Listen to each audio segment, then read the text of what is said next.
मोजां बाल सिखाव गारजुलाय दा मान बेबायदि हाखो गोलाव गोलावल' हा एसे बुरजा जागोनलाय मोजां साव मोजां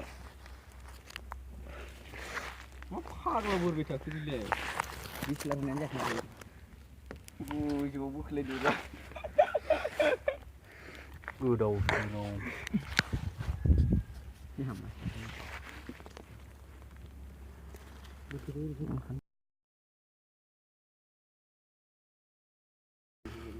बिखाया मोनबायलै खामबायसो जानो जानांगौलै